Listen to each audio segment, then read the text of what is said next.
Você está no programa Alma Querida, programa no qual nós conversamos sobre os e-mails que recebemos pedindo orientação e ajuda. E, via de regra, nós não identificamos os missivistas, os autores dos e-mails. Nesse aqui, por sinal, é uma missivista, ela já pede, não gostaria de ser identificada. E diz assim: bom dia, doutor Adão, preciso de ajuda. Na verdade, quem precisa mais é meu marido.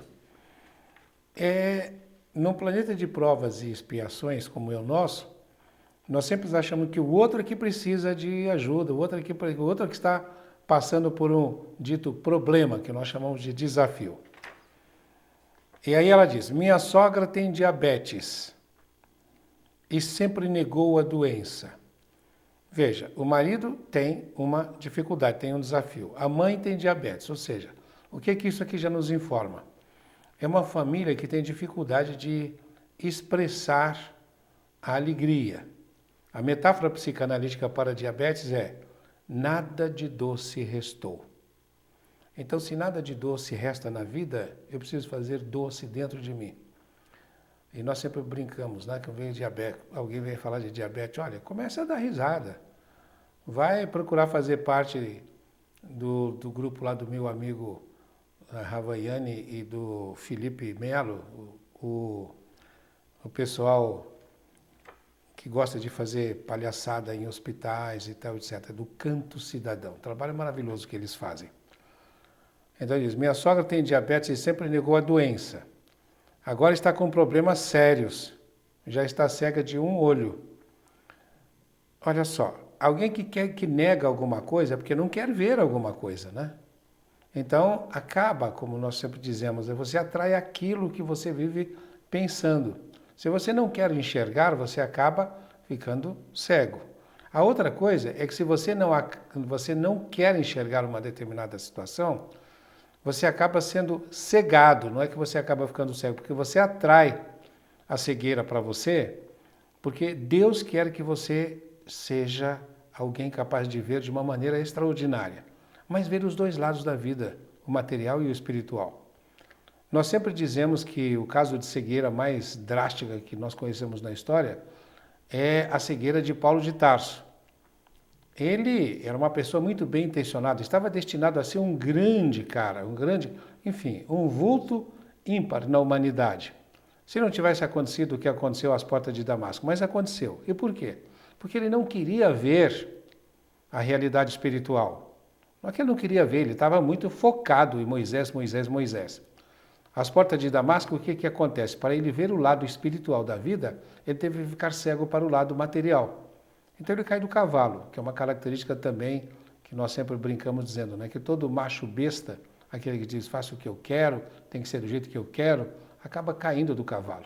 Essa expressão caiu do cavalo começou com ele. Então ele é derrubado do cavalo às portas de Damasco. E quando ele fica cego para as coisas materiais, aí ele vê o Cristo, que aparece dizendo para ele, Saulo, Saulo, por que me persegues, né? E ele pergunta, quem és tu, Senhor? Eu sou Jesus, a quem tu persegues. Por que você recalcitra tanto contra os aguilhões? Olha só, por que você recalcitra tanto contra os aguilhões? Aguilhão é um ferrão, um negócio de dar pontada em boi. Tá? Aguilhão na vida é os toques, porque você recalcitra, porque você é tão cego a ponto de não perceber os toques que eu te dou. Já pus o Estevão no seu caminho, pus uma porção de situações e você fica nessa teimosia. Eu tenho que fechar os seus olhos para o mundo material para você poder descobrir o espiritual. Aí ele pergunta, Senhor, o que queres que eu faça? Senhor, o que queres? É a vontade de outrem, a submissão. Que eu faça é a ação. Aí ele começa a andar. Então, em primeiro lugar, essa missivista precisa saber, no mundo em que ela está vivendo, do qual a sogra faz parte, ninguém atrai pessoas para o seu grupo, para o seu espaço, que não tenha a ver com o seu próprio desenvolvimento. Então, ela está num grupo que precisa, em primeiro lugar, desenvolver alegria. Em segundo lugar, abrir os olhos. Jesus dizia muito, quem tem olhos de ver, veja, quem tem ouvidos de ouvir, ouça. Muitas vezes, o aguilhão está aí, estão sendo dados os toques, mas a pessoa não acorda. A própria diabetes já é um toque, acorde. E depois, e sempre negou a doença. Por que você tem que negar? Se nega porque precisa dela, né? Agora está com problema sério, já está cega de um olho, necessitando de uma pessoa constantemente. Olha só, necessitando de uma pessoa constantemente, ou seja, eu preciso ser dirigida. E se eu preciso ser dirigida, eu não quero ver. Eu não quero ver que, se eu começo a ver, eu posso ser obrigada a fazer aquilo que Jesus diz. Quem quiser vir após mim, tem que deixar pai e mãe. E quem não deixar pai e mãe por amor de mim, não é digno de mim. E mais ainda, quem quiser vir após mim, negue-se a si mesmo, tome a sua cruz e siga-me. Tem muita gente que acha que se salvar é falar, eu aceito Jesus. Pronto, já acabou, não tem que fazer mais nada. O próprio Jesus diz, eu não sou babá de ninguém. Quem quiser vir após mim, tome a sua cruz e siga-me.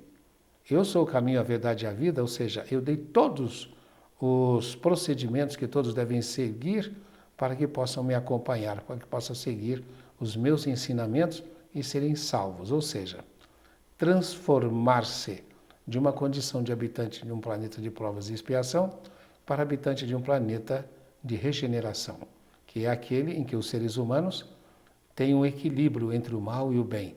Por enquanto, o planeta nosso ainda é desequilibrado. Nós, seres humanos, ainda trazemos em nós mais mal do que bem.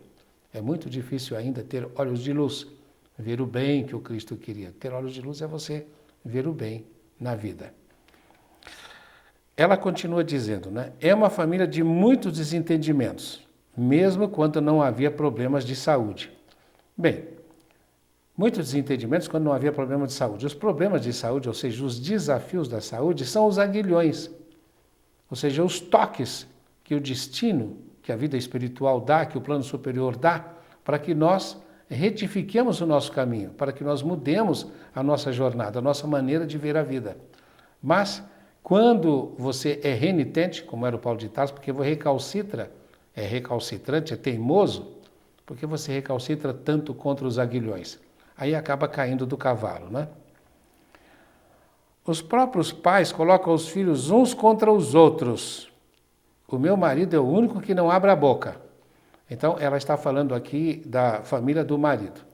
E é interessante que, às vezes, eu brinco dizendo, já fiz isto ainda esta semana, com um casal que tinha problemas, então ele falava muito a família dela, e ela falava a família dele, e ele a família dela, e ela a família dele.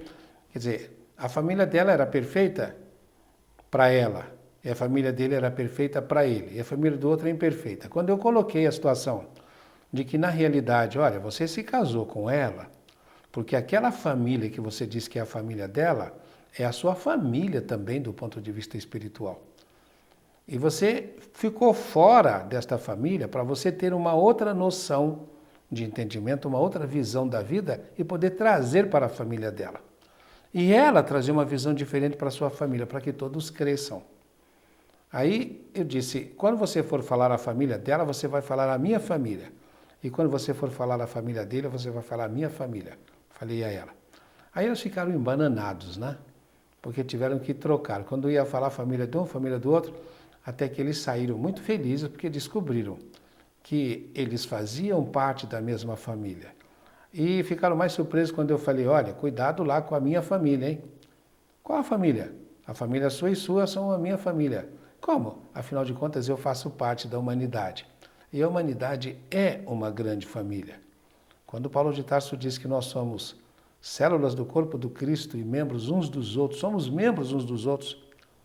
Então, é por isso que Jesus dizia que você não pode jogar ninguém fora. Se você joga alguém fora, vai ter que ir buscar, porque a pedra rejeitada virá a ser o alicerce da construção. Quando você joga alguém fora, a sua casa cai se você não for buscar. E muitas vezes você vai buscar casando-se com a pessoa que você rejeitou, ou se não recebendo como filho ou filha. Se a coisa persistir, você pode nascer como irmão siamês do outro, grudado. Aí vai aprender que aquilo que você faz para o seu semelhante é para você que você está fazendo. Já pensou ter que ir ao banheiro junto, dormir junto, porque não pode. Muitos siameses não podem ser separados. Antigamente era assim. Hoje, muitos são separados através de cirurgia. Mas, às vezes, a ligação se dá de uma maneira tal, através de um órgão que é vital, que não dá para separar. Então, vamos tomar cuidado com essa história de nós considerarmos que o outro é o outro e nós somos aqui diferentes. Isso é lá do tempo de Moisés, né? Que dizia, eu sou você, eu sou de uma tribo, de você é de outra tribo, eu tenho um Deus, você tem outro Deus, nós somos inimigos. Eu digo, é a religião da separatividade. Depois vem Jesus Cristo e diz assim, olha, está escrito isso, mas não é bem isso, é assim. Eu sou eu, você é você, mas nós somos irmãos. Então, somos agora praticantes da religião da fraternidade. É um outro momento da humanidade, da fraternidade. Frater, somos irmãos. Frater, somos irmãos. Então, olha, ama o teu próximo como a ti mesmo. Nossa, tem algo mais profundo ainda. Jesus termina a vilegiatura dele aqui na terra fazendo uma prece dizendo, Pai, eu peço que eles sejam uns com os outros, como eu sou um contigo e como eu sou um com eles. E todos nós temos que nos comportar como sendo um. Agora tem até filme na praça, né? Somos um. Somos todos um. Esse é o título do filme. Essa é a nova era. Eu sou eu, você é você, mas nós somos um. Então agora vem a compreensão. Aquilo que eu faço para o outro, eu estou fazendo para mim mesmo. Então eu tenho uma nova noção do que é estar vivendo no mundo. Então, a nossa querida Miss Vista, ela diz assim, meu marido é o único que não abre a boca. Por isso que ele se casou com você, viu? Para você abrir a boca. Você põe até a vida no ar, como está acontecendo aqui. Aí diz, fico preocupada, pois anos atrás tive um problema de saúde e o meu marido dizia que o tratamento não daria certo. Ou seja, são pessoas que são negativas, por quê? Estão focadas no negativo, estão esperando o negativo. E por que o tratamento não pode dar certo? Porque eu preciso continuar doente. Se eu continuo doente, eu posso ter aquilo que os especialistas, o Eric Berne, um prócer da psicologia, ele diz assim, né? Eu vou ter pelo menos carícia de lástima. Eu tinha uma amiga que dizia assim, eu prefiro que me batam a que me ignorem. Nossa, isso é que é chamado de carícia de lástima. Ou seja, alguém tem que tomar conhecimento da minha pessoa. Eu tenho que chamar a atenção, nem que seja de uma maneira negativa. Né? Então ele disse, o tratamento não daria certo. Muitas vezes o tratamento não pode dar certo, de uma doença qualquer, não pode dar certo, porque eu preciso da doença. E por que eu preciso da doença? Afinal de contas, ela me permite conseguir carícias de lástima. Ou seja, a atenção do outro, nem que seja através de uma lastimação. Aí eu vou ficar sendo um jogador, que é uma maneira de estar em contato com o mundo. Um jogador. Eu fico fazendo o jogo do coitadinho de mim. Vocês estão vendo o que eu estou passando? Olha só o quanto eu sofro. Né? Fico fazendo o jogo do coitadinho de mim. Esse jogo coitadinho de mim é drástico, dramático. E ele é também nefando e nefasto. Quanta gente joga esse joguinho? Aí não pode sarar, não pode melhorar. Porque se melhorar, como é que vai ter o relacionamento com o outro? O relacionamento humano não é fácil, né? Tem sempre esses componentes. Dizia que o tratamento não daria certo. Ele ficou na cama se vendo verde, só querendo ir para médicos, com comportamento como se ele também é quem tivesse doente. É interessante, né? Ela diz, anos atrás, ela teve um problema e o marido foi para a cama. Quer dizer, é um grupo de espíritos que precisam chamar a atenção através do negativo, através da dor, esse joguinho do coitadinho de mim. Como é que você se atreve a ficar doente e ficar chamando a atenção mais do que eu?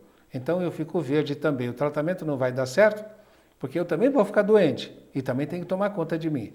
Então o marido, a sogra, já tem alguém que toma conta dela. Se você fica doente, como é que o seu marido vai fazer? Então ele teria que sair do jogo que ele fica de salvador, tá? Para ele que tem que cuidar dos outros, ele passou então ele a ficar doente, porque aí alguém vai ter que cuidar dele. Tá? Agora veja só. Bem, veja só.